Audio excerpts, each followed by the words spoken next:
Unbelievable. Start that sentence again. No, I refuse. I'll just keep going, and there will be no point. There will be no point for you to edit.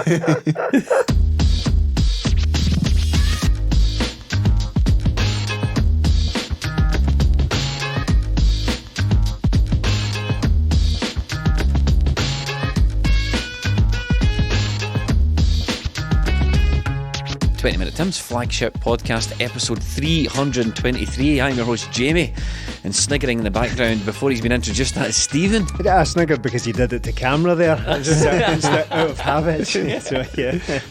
I'm here, yes. And Melly. Yes. And this is audio only. We're going to be audio only during the World Cup because we're switching up what we do on the Flagship a wee bit, so there'll be no standard YouTube type video. It will be audio only, and this week we are launching still talking to camera, Stephen. We've given the production team quite literally given the production team a little bit of time off there, so it is audio only, yes. And this week on the podcast we are launching our Christmas appeal, and for more information I'm going to hand you over to Martin Melly. Yeah, we are launching this with Men Matter Scotland. They are a suicide and mental health charity in Drumchapel, Glasgow. They do a lot of great work in the community, and this year they have asked for donations of toys and food for their local food bank.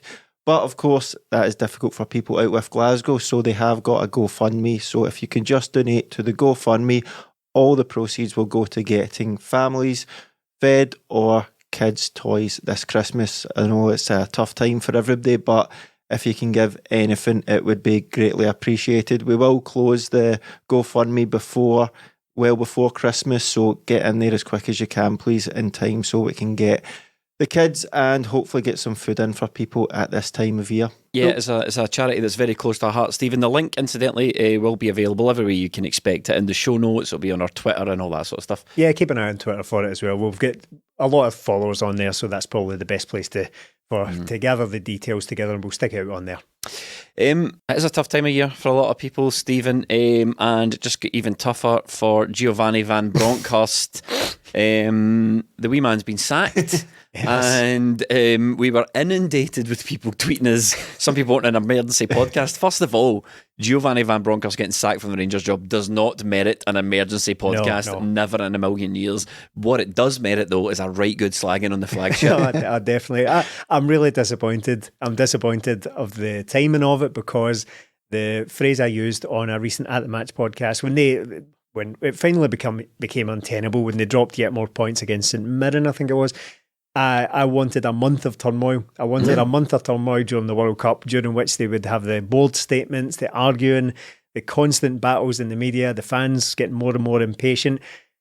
But sadly, on this occasion, they've just gone and they just went and did the right thing and just get rid of the guy before it goes any further. I did treat myself to, as we record this, it's Monday night, so Sports Sound have already had their reaction to it. Treat yourselves, people.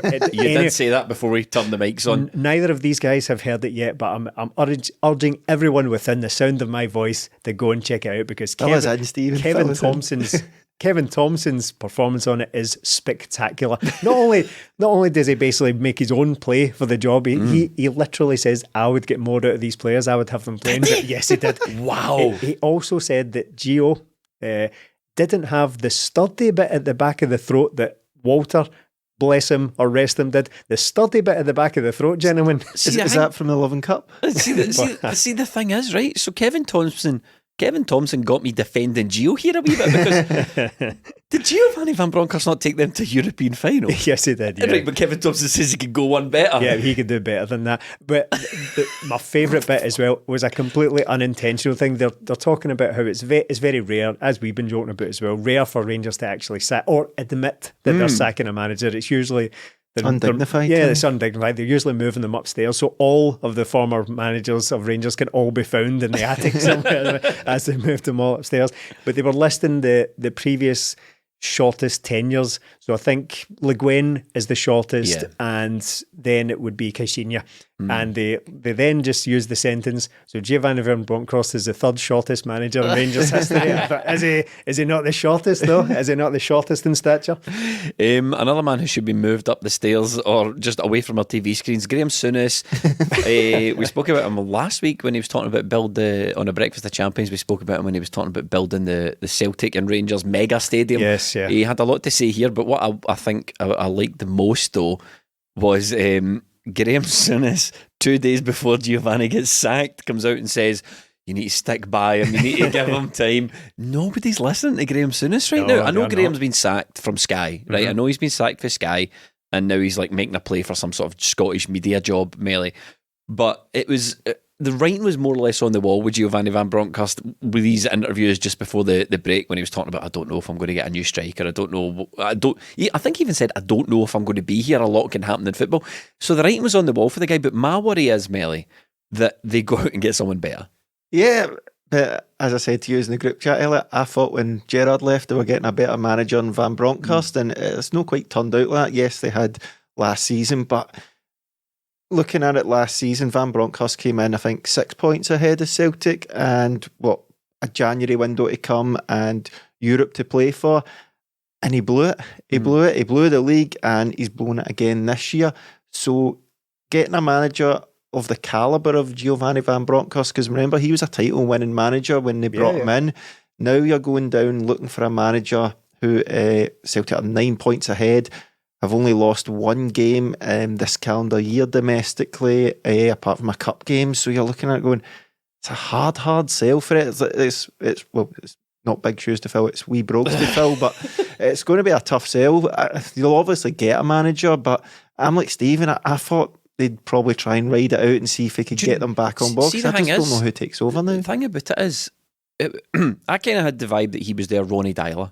That's kind of how I felt about it. But I think, as you say, he was a title winning manager when he came here. He's got a degree of pedigree, Giovanni, and the problem is the players have basically chucked it. You can tell just by watching Rangers. The players have chucked it. They're rotten, and they're recruitment's dismal as well. Absolutely appalling, and they're going through kind of what we went through with the 10-in-a-row season. A whole bunch of players that don't want to be here, right? But the difference is, they're all going at the end of the season. So Giovanni is actually in a strong position as far as his squad goes. He could say at the board, look, all these dicks are leaving at the end of the year anyway. Let me bring in guys that are actually going to play. But and that's one thing. Let me finish this point, Mel. That's one thing that makes me feel good, because I am starting to strongly suspect they've got no idea what they're doing over there. Since that new regime came in, they had a few hits, right? They've had a few hits transfer-wise, and they've made some money transfer-wise, but their managers have been rotten. Steven Gerrard fluked it with the COVID Cup. Recruitment has been rotten. Ross Wilson, who was the next saviour, the next big thing, the saviour, they're all after him now. You're looking at that going, it's a bit Emperor's New Clothes. Do you know what I mean? They all managed to stick it all together. But the Apollo 13 Rangers for the COVID Cup just to get it back down to earth. But it's off Fonty bits now. Yeah, and when you look at Van Bronckhorst, you're thinking, well, right, okay, see if all these players are going to leave and that's it. But does a manager of big repute not go out in the summer there and tell them all to go? Yeah. And then get it on board? Is that not what happens? Because after that final, you kind of felt, right, this is the end of the road for this team, but we've seen it so many times. If you try and kick the arse out another season for them, Celtic have done it so many times, like under Martin O'Neill, under Gordon Strachan, just that last season where it just feels, that was over last season, we needed to bring new players in. Celtic have done it so many times, and look, Scottish football fails to learn from itself all the time, and this is another tale of it. They're letting Roadman Kent and Alfredo Morelos decide which manager they're playing for. It's class. It's great. They're the good example, because I've said before that I think if Giovanni Van Bronckhorst had anything about him whatsoever, he would have been in after they lost the Europa League final. He would have been in and said, look, I want rid of all these guys. See these guys that have been here far too long. Rodgers did. Like Neil Lennon did, except the board told Neil Lennon no. Yeah, well, exactly. If he had anything about him, especially after Morelos came back and get binned off the pre-season tour or something, was it? He was too fat to travel. So over his cabin weight allowance. But if he had anything about him, he would have demanded that those guys are sold. Look, I need new players. Get these sort of ostensibly sellable assets. Yeah. At that point, they probably would have been, but now that they're into the last year of their contract, they're worth absolutely nothing, given the performances they've been put in. If he'd anything about him, he would have demanded that, but whether he did or not kind of doesn't matter. He's gone now. But how they move from here now, I don't know, because they've done the easy bit. His position was untenable, that it was inarguable that he had to go. It was just a matter of when. So they've done the easy bit, the bit that no one can possibly argue with. There's no Rangers fans out there left still saying, "Oh no, we should have stuck by him," unless it's just idiots in the press and all that who have probably who've been pals with him. So they've done the easy bit. Now they go out and try and find the replacement. And Melly's already said about how hard a sell it is. I mean, it will have some sort of weight, the Rangers job, possibly, right? But I mean, they've managed to get Steven Gerrard and Giovanni Van Bronckhorst. Those are names with weight. Whether they're good managers or not is a different matter.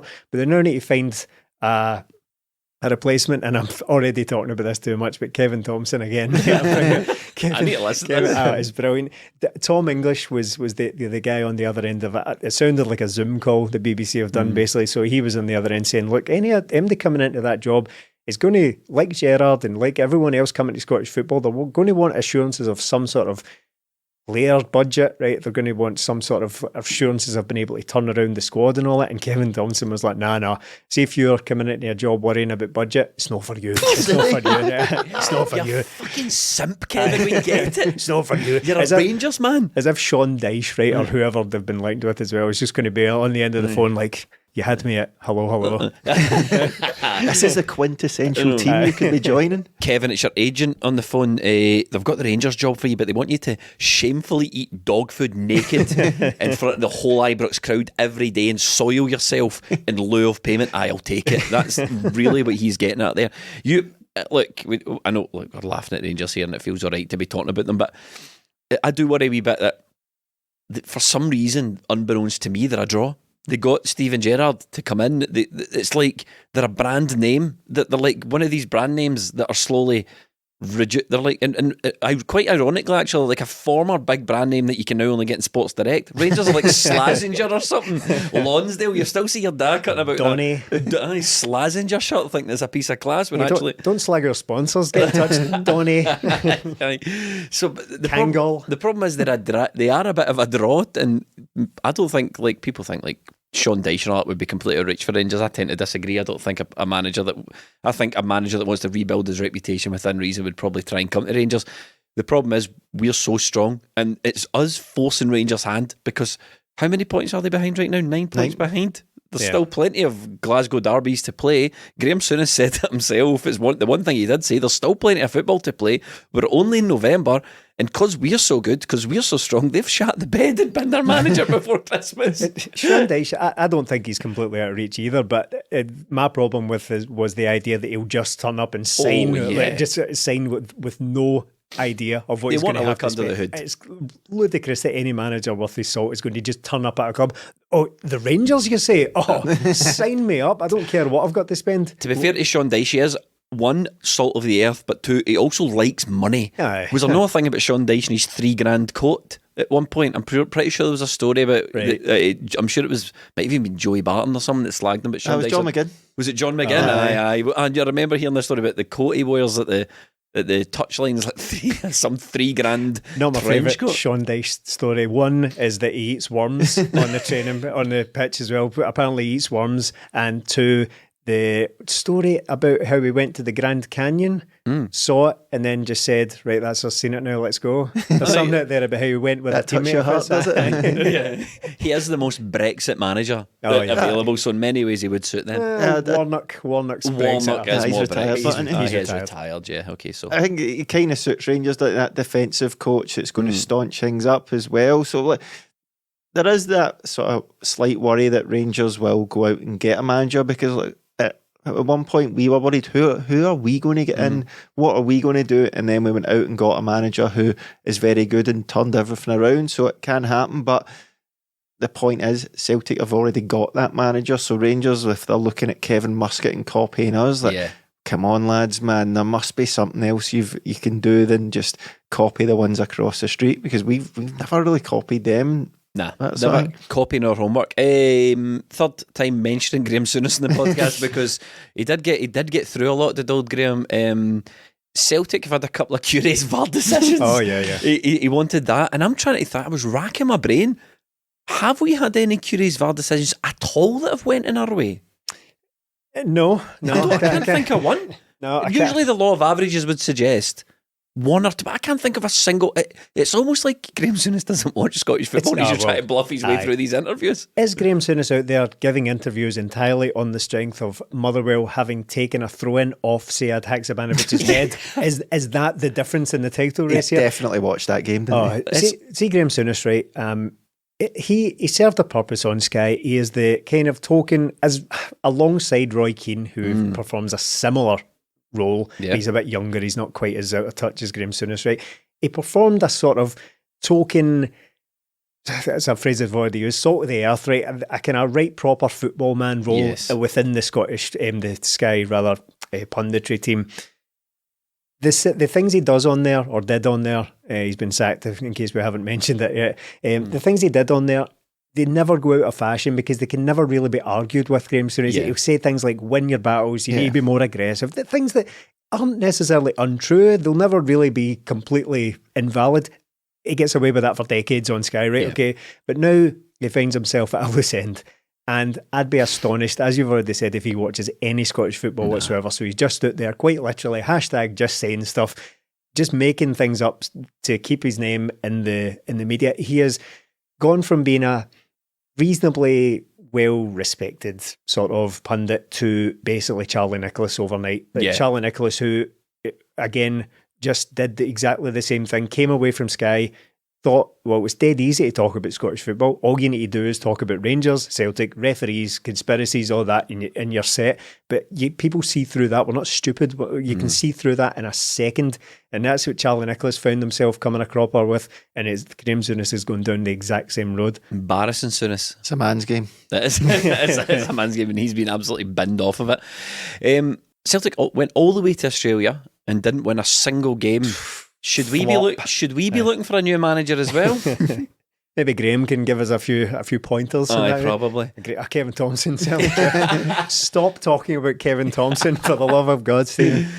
A miserable flop of an Australian tour. Ange's homecoming in the bin. We played. To be fair, Ange wasn't happy after the Sydney game. No, not at all. I think he said they were well off it. Having seen the friendlies, I actually quite enjoyed the Everton game, if I'm honest. As far as friendlies go, and as far as 0-0 friendlies go, that's a tough ask. You don't really expect much of that because I sure as shit didn't watch it live. It was on at 4:00 in the morning here, so I watched it the following day, already knowing the score, and I think, well, this is really for work purposes that I'm going to watch this. So you go in thinking, right, 0-0 in a friendly, this is going to be hard work. But I found it actually quite entertaining overall. It was a decent, hard-fought game. I thought Celtic were really good. A couple of standout performances, really put Everton under pressure. Everton had a few chances as well, but actually quite enjoyable. And I assume that, judging by the crowd there as well, pretty strong turnouts for both teams. It looked like a fairly enjoyable spectacle, didn't there? Yeah, I thought the Everton game, I was more interested to see that because it is a Premier League team, albeit they're not doing too well there now.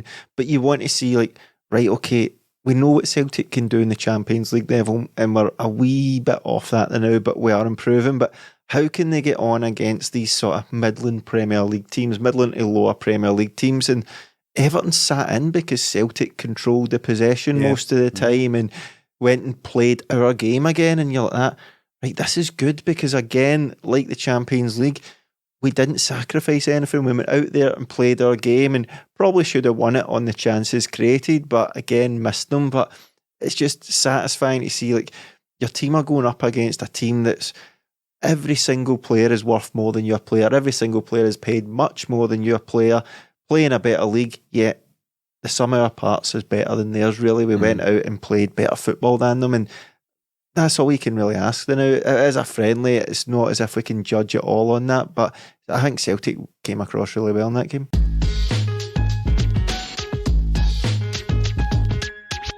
It's never too early to play holiday music, and it's never too early to start thinking about gifts.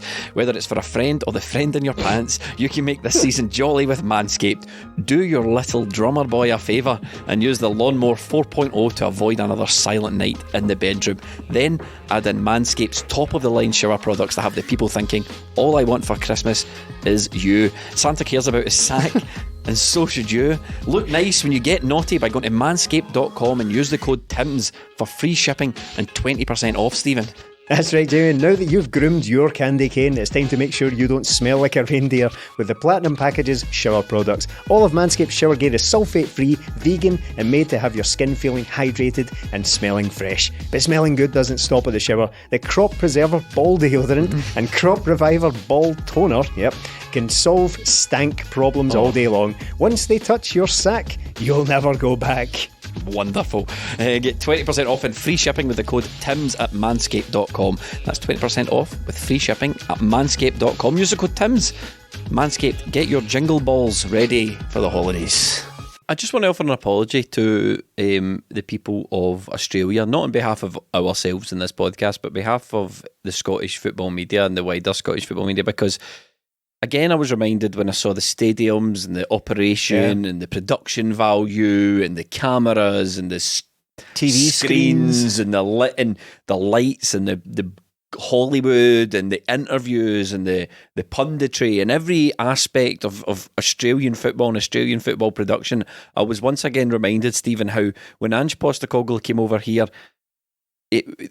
he was treated as though Australia was the backwater, when in actual fact we on this podcast very well knew that we are the backwater when it comes to football. And you know, for a relatively new / air quotes here, not football country, that stadium, was it all the same stadium? Yeah, it was definitely the same stadium both games were played in. I'm not sure. I'm not sure. The one the Everton game played in. Referring to the Everton one. Yeah, it's in Sydney, wasn't it? We're both in Sydney. With it being the Sydney Cup. Yes, that's why. That looked great. I looked at that stadium and I thought, compare that to Hampden. I know. Hampden, which is it's a national. Hampden is a shit tip. And we're supposed to be like, we kind of lay claim, kind of have to invent in football, and we take ourselves so seriously, and we've got committees and blazers and ties and fucking secret societies and handshakes and dinners and loving cups and everything going back hundreds of years. And then you've got Australia, so Australia have got rugby, cricket, Aussie rules, and neighbours. And so football is probably their fourth most popular sport. And look at the money that's in it.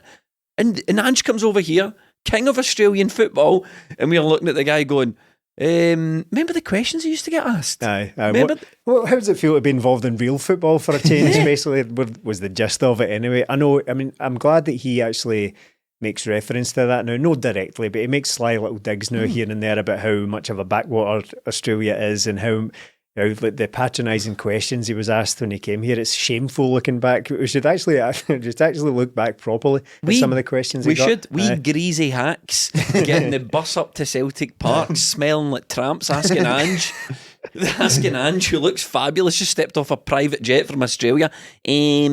So is it going to be a bit of a culture shock playing here? Fucking what? So that's what I was reminded of when I watched Australian football, the home of Australian football, Sydney football. One way to look at these friendlies is a complete waste of time.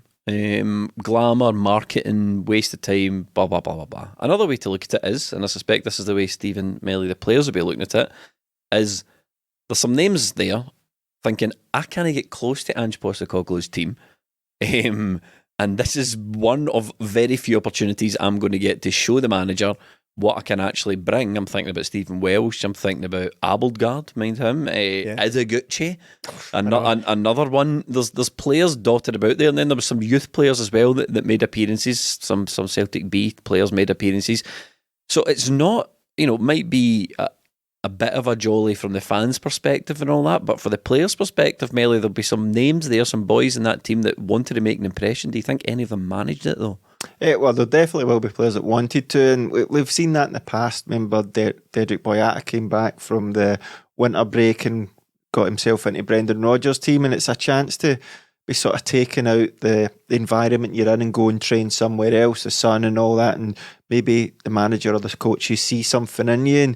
But again, with Celtic and those guys like Ideguchi, Abelgard, maybe even Welsh, I just didn't see it. It seemed to be the usual players who did well. I don't think MD really done terribly, but it's kind of difficult just coming into these games. But it's a friendly game against Sydney, who you probably should feel better than, and I don't think MD really grasped that chance. It is difficult, but this is your chance because Celtic don't have European football after Christmas, so it's just going to be the Scottish Cup, the League Cup and the League they're going for. So I doubt there'll be too much rotation going about, maybe bits here and there, but maybe seeing 6-7 changes like we've seen after the Champions League game. I'm not sure that's going to happen too much anymore. So for these guys to get in, especially with, I'm more looking at the two midfielders because the centre halves maybe will get injuries here or there, and Welsh has come in and done well, or he's come in and not had the best of game, but it's Ideguchi and Abelgard I'm really looking at, and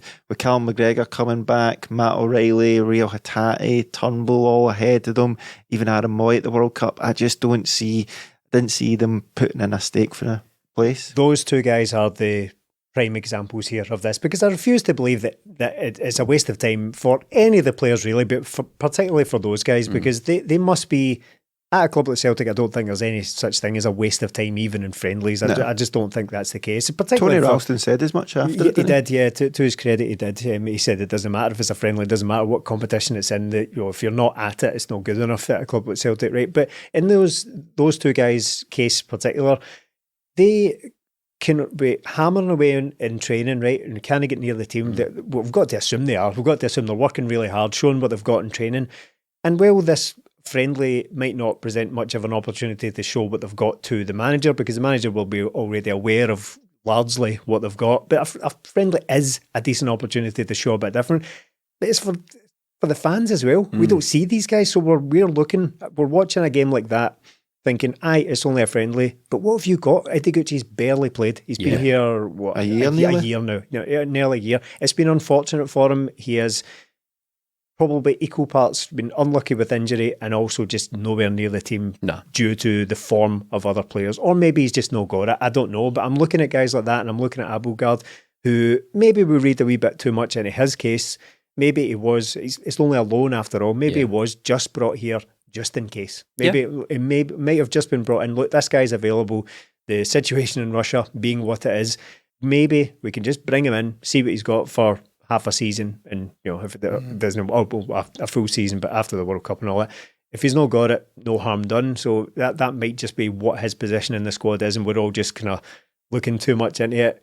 Fancy Danish name and all that, and we're thinking, he'll be good, he'll step in. Callum McGregor says maybe he was just brought in as a supplement to that position. Ideguchi's still got a career to fight for here, surely, unless it's totally done behind the scenes. I don't know. I mean, I don't mean to be too harsh on him. I don't think he was absolutely awful in the friendlies or anything like that. But again, I'm coming away thinking, just want to see something from him. Yeah. Just purely from a selfish fan's perspective, I don't like letting go of players. I don't like relinquishing control or the use of these players before I'm sure. If I've not had a chance to see it. And I think everybody's in the same position. I think that's where the whole run of games belief comes from. If a player gets let go without having had that so-called run of games, quite often it's because we didn't get to see it. It's not because the manager simply couldn't make his mind up about him. The Ideguchi one is peculiar, doesn't it? Because he was, you could, for all intents and purposes, say he was handpicked by Ange Postecoglou to come here. It's not like he's like one of these players who were maybe monitored for a while, like Matt O'Reilly, who comes in and he's excellent. He's part of the wider scouting thing. It seems like Ange handpicked Ideguchi to come here. We had him scouted at the time as part of the Patreon scouting that we do, and the scout at that time, Blair, said, this guy might, he's kind of, I think Blair nailed it. He might have said, I think this guy might fail to make an impact. I don't really see what he's brought over here. And although Ideguchi's been unlucky with injuries, Melly, you're kind of like, not to disappoint Stephen, but if you let him go in January, he'd be like, I'd probably just let him back in at the Wild, just sort of put him back, let him go back to Japan or whatever, because if he's not made an impact by now, and we are got much better players already and probably looking to strengthen, I just do not see I don't foresee a situation where Ideguchi's playing any football for Celtic. No, and in the time Ideguchi's been here, Celtic have brought in multiple players. Abelgard being one of them. Yeah, we've brought in Abelgard, we've brought in Moy, Cal McGregor's played there, even Matt O'Reilly's played there, James McCarthy's played there. So you're looking at, right, where does he fit in? And it's kind of becoming quite clear he doesn't. And it's a tough one because he probably will leave, and the supporters like myself and you, Stephen, will go, was he good? Was he good enough? But as you always say, Jamie, training is your run of games. You earn your place by training and winning your place in the team. And while he did have injuries last season, he's been available all of this season, and he's barely even made the bench most of the time unless we've had a massive injury. So it's just one of those ones in football. Like, not all of them work out, and we've had ones like that. Like last season, we were short on numbers, so we had to bring in players sort of short term. I'm thinking Liam Scales, maybe, all right, he's available, let's get him in, and then we can bring in better. So I think Ideguchi was brought in, maybe an eye on it, but again, he's playing in the position where Celtic's captain, Cal McGregor, plays. Then when he's out injured, Matt O'Reilly goes in there and excels as well. So it's been very difficult for him, but I just don't see a way back for him, to be honest. He's gone through a couple of different phases within this Celtic squad, and none of them have led anywhere. He's gone down two blind alleys with it, as far as I can see, because he did come in and everyone just assumed he was that kind of number 6 thing, because that's kind of what the scouting turned up, and that's what he's accustomed to. But in a couple of friendlies, I think just in the summer there, he played a more advanced role, and I remember everyone was kind of like, oh, we've kind of completely misread this situation. He's actually a more advanced midfielder, but then nothing's happened there either. Nothing's happened. So, and of course, what happens is the squad moves on, the squad evolves. Aaron Moy comes in, David Turnbull is back in favour now as well. So there's no route for him into this team that I can see at all. So it's just, the thing is, happens all the time. Players come in, they move on, they're not quite good enough, and it's disappointing. We've maybe focused a little bit too much on it. Maybe, certainly from my own perspective, I think because he came in that glut of Japanese players who've all been good, who've all, to varying degrees, have all contributed massively, and he's just that one outlier who hasn't done a thing, and that's what makes it just that little bit more disappointing. So we learned that Ideguchi probably doesn't have a future at the Celtic team. We've also learned that we should stop Yakimakis taking the penalty kicks.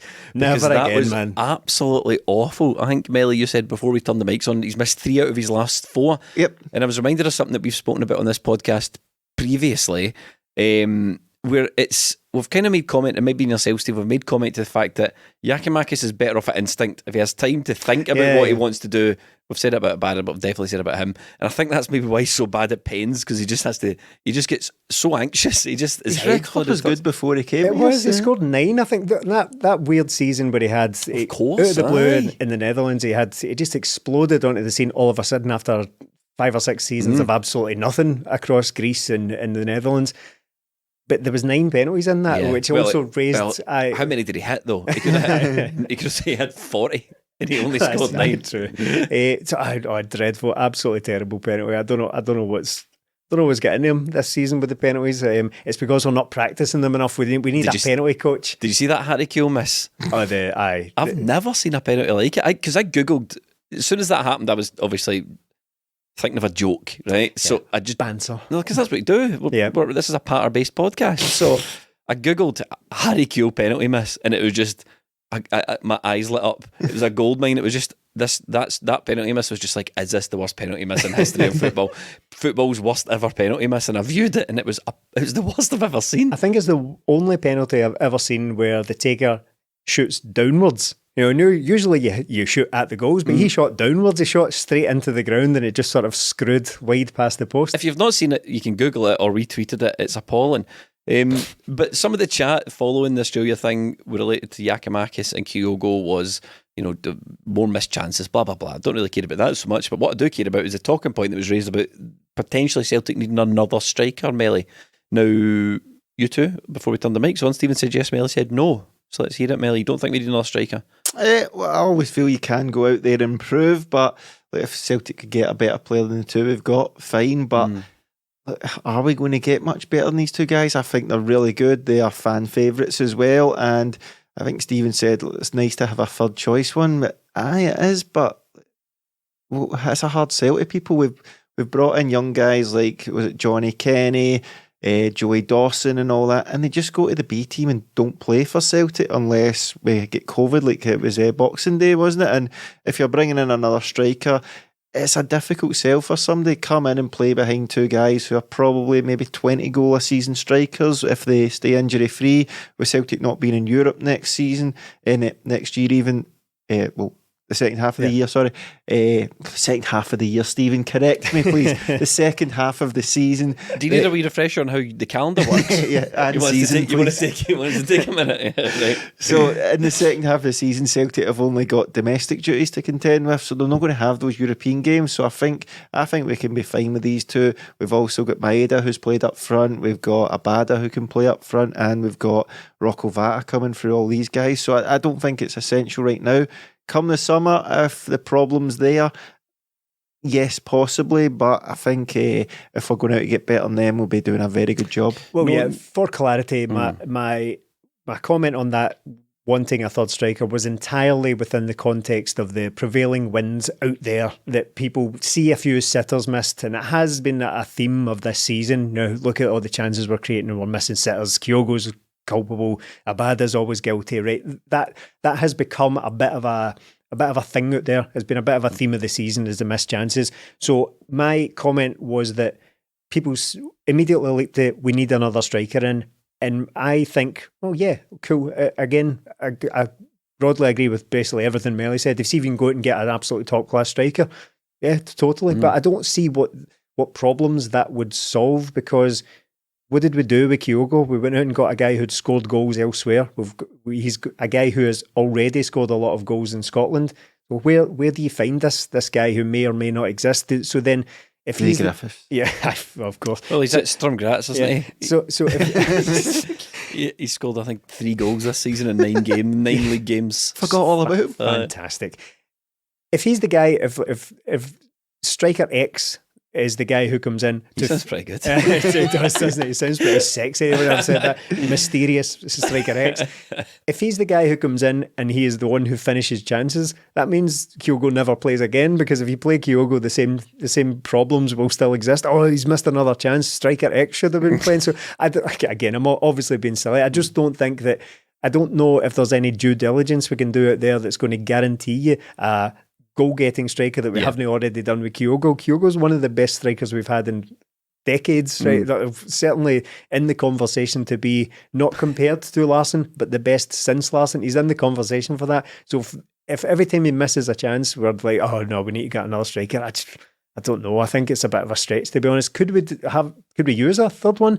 But I think if you add a third one to the pool of Kyogo and Giakoumakis, he's either got to be demonstrably much better than the two of them, which he can't do. He can't go out and do that for any less than silly money. The budgets that Celtic shop for strikers in, that guy simply doesn't exist unless you absolutely win the lottery, or he's got to be like an 18-year-old from Man City or something like that. I think those are the two options if you're going to strengthen that position. Wait, I say it would be remiss of us actually to do the podcast on a day like today and not to mention the fact and not hand out a couple of happy birthdays to Rio Hatate and Matt O'Reilly, both who have their birthday on the same day. Rio's what, 25, and Matt O'Reilly's 23, 22.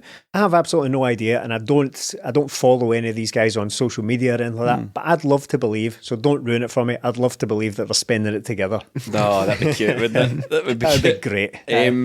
Rio Hatate was good again in Australia, and I think we're getting to the point where he needs to stop being quite so good. Yeah. Tone that down, mate. He was fantastic against It's only a friendly, mate. Stop having every moment to buy you. I think he was fantastic, and again, it's all in the context that it is a friendly, of course, but as we've just said with those other guys, right? See, if you're playing a friendly that people may accuse of being a waste of time, may as well play brilliantly rather than badly. I mean, if those are the two options, Rio Hatate certainly did that one. He was absolutely excellent.